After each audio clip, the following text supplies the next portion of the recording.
पूरे शहर के लोग इसे एक मामूली मूची समझते, लेकिन उसके पास एक ऐसा राज जिसने आधी रात को आसमान के दरवाजे हिला दिए।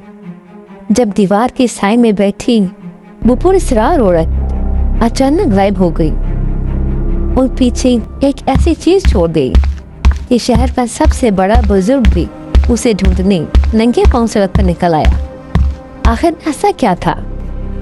जानने के लिए आखिर तक जरूर देखें। बिस्मिल्लाहिर्रहमानिर्रहीम। रात का आखिरी पहर था।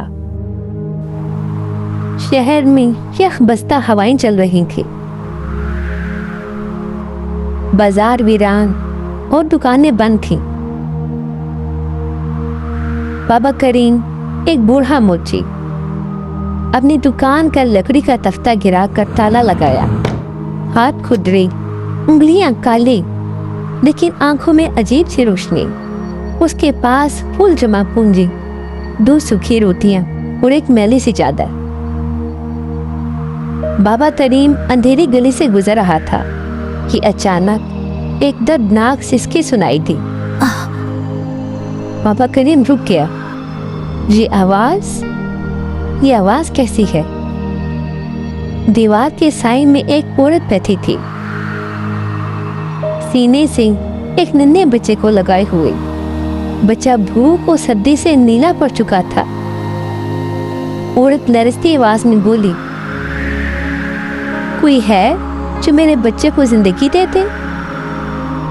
बाबा करीम ठटक गया और अपनी मैली चादर को देखा, फिर आसमान की तरफ। वो जानता था कि अगर चादर दे दी तो शायद ये रात वो खुद ना गुजार सके। फिर उसके लबों पर हल्की सी मुस्कुराहट आई। बाबा करीम नरमी से बोले, ये ले बेटी चादर, और ये रोटियां भी रख ले। मेरा अल्लाह मेरा वारिस है। दूसरी तरफ शहर के सबसे बड़े शेख गहरी नींद में एक आवाज से हड़बड़ा कर उठ बैठे। आवाज आई, आज तुम्हारे शहर में एक ऐसी नेकी हुई है जिसने आसमान के दरवाजे हिला दिए हैं। जाओ और उस गुमनाम वली को ढूंढो, वरना तुम बड़े फैज से महरूम रह जाओगे। शेख साहब हामते हुए, कौन है वो नंगे पांव मुरीदों के साथ दीवानावार अंधेरी गलियों में निकल पड़े। आखिरकार वो उसी सुनसान गली में पहुंचे जहां बाबा करीम बगैर चादर के सिर्फ एक तमीज में बर्फ जैसी हवा के सामने बैठे थे। जिस्म कांप रहा था मगर चेहरा पुरसुकून। शेख साहब बोले, ए शख्स, तू कौन है? इस जानलेवा सर्दी में यहाँ नंगे बदन क्यों बैठा है? बाबा करीम ने मुस्कुराकर औरत और बच्चे के बारे में बताया और उस कोने की तरफ इशारा किया, लेकिन वहां कोई न था। शेख साहब कांपती आवाज में, वो औरत, वो बच्चा, वो खाली कोना, वहां कोई न था।